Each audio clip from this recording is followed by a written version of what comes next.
going to turn this over to Eriel Deranger of the Athabasca Chipewyan First Nation, who is from Treaty 8 territory, and her community lives in Fort Chipewyan. So, hi.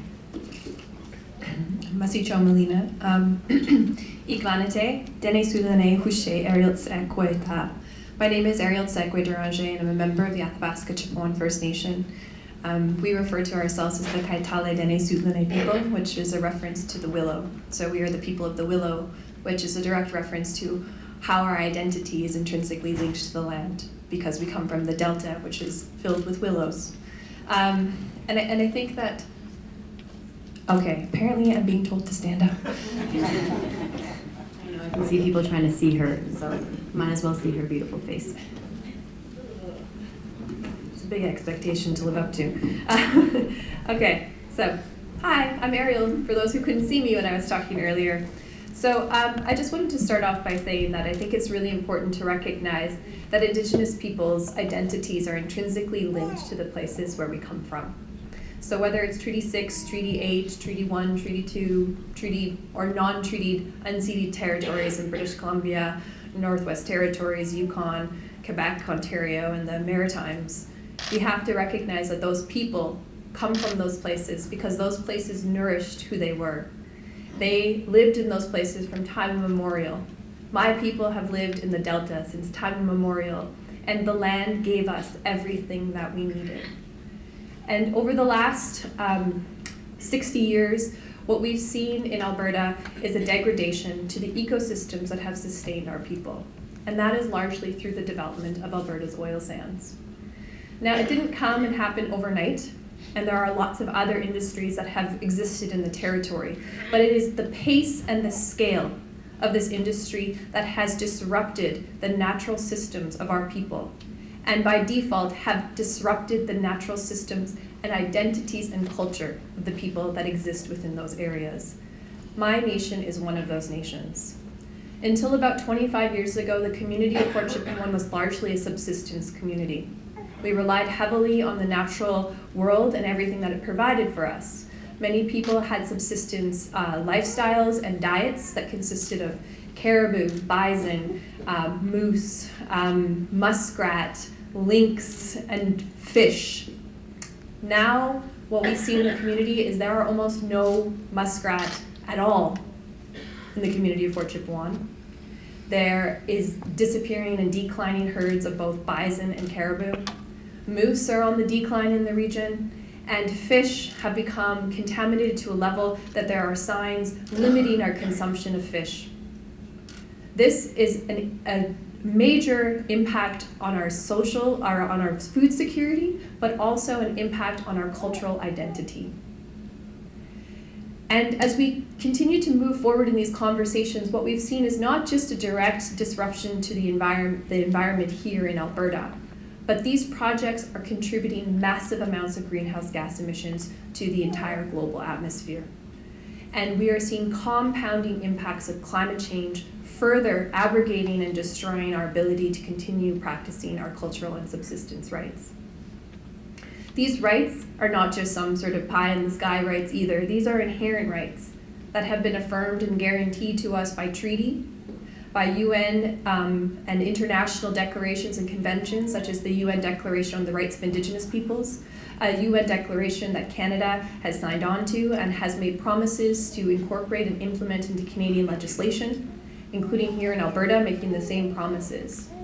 And so the governments here in this country have a fiduciary obligation to protect treaty and Aboriginal rights, the inherent rights of Indigenous peoples to continue practicing their hunting, fishing, cultural, and subsistence living and lifestyles on the land. Well, as we start to move forward, and we're now in 2016, we saw a lot of changes happen, or 2017, we saw a lot of changes happen in 2016. At the end of 2015, 183 countries of the world signed on to the Paris Agreement and made bold commitments to address climate change. For my nation, that also came on the heels of the election of the Liberal government and a year after the NDP had been elected, and we had really hoped we would see real substantive change in Alberta's oil sands development and real substantive change to environmental and regulatory reform. However, that has not happened. It's been 2 years since the NDP government has been in power, and we have seen very little actual reform and inclusion of Indigenous rights into any new environmental and regulatory legislation. We have seen our rights being sidelined and pushed to the side over and over again, to the point that 3 oil sands projects were approved in 2016, and the largest ever proposed open pit tar sands mine squeaked through under the old regulatory system and is up for approval and up for review in 2017. This project is not only the largest open pit tar sands mine, but it will be 16 kilometers from the boundaries of ACFN's settlement at Poplar Point. It also will sit atop of critical habitat for caribou, a subsistence food source for my community since time immemorial. It will also sit atop of critical habitat for bison, one of the last remaining genetically unique herds called the Ronald Lake Bison herd. It will sit along the shores of the Athabasca River, and it will withdraw massive amounts of water to sustain its operations. In addition to the direct impacts on the ground, it will contribute 4 megatons of emissions to Alberta's emissions cap. We're talking about a province that with already approved projects already has exceeded the cap by at least 20 megatons. This will add an additional 4. And this is on top of the 2.5 megatons that they just approved in 2016 with the other 3 projects. When we talk about stop the expansion, we're talking about the fact that we have already hit our targets. 2016, we saw the world hit a point of what NASA scientists have called the point of no return, 400 parts per million. 400 parts per million of carbon in the atmosphere. And yet here we are talking about approving the largest open pit mine and contributing an additional 4 megatons.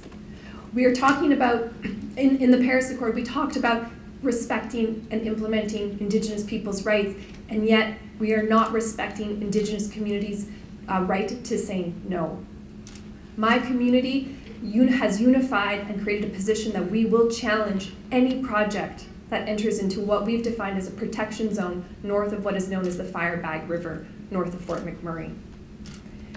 We will do whatever it takes to stop these projects from further eroding our rights, from further eroding our water systems, from further eroding our food security, and most importantly, from further eroding climate stability on planet Earth.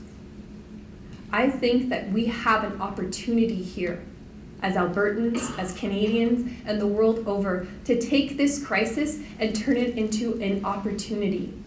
We don't have to be scared of the changes that could come. We have to come together and realize that another world is possible. After the Depression in the 30s and World War II, we saw a massive change and shift in economics and job creation, and we ushered in the space era and sent a man to the moon. And that was because of people's will and desire to fundamentally shift economic systems, fundamentally shift the trajectory of humankind. And that was just to go to the moon. That was just to say we did something. Why is it that we are not taking that same type of human ingenuity and camaraderie to do that, to address the climate crisis? Why is it that we continually sideline and sacrifice peoples, Indigenous peoples, as sacrifice zones to continue the status quo of business as usual? It's time for us to come together and put our brains together and challenge the status quo systems that have got us to where we are today. My nation is not anti-development. My nation understands the value the economic value that oil sands have given our people through jobs, through better MRI systems, and so on and so forth. But at what point, as Chief Alexis stated, do we say no? At what point is enough enough?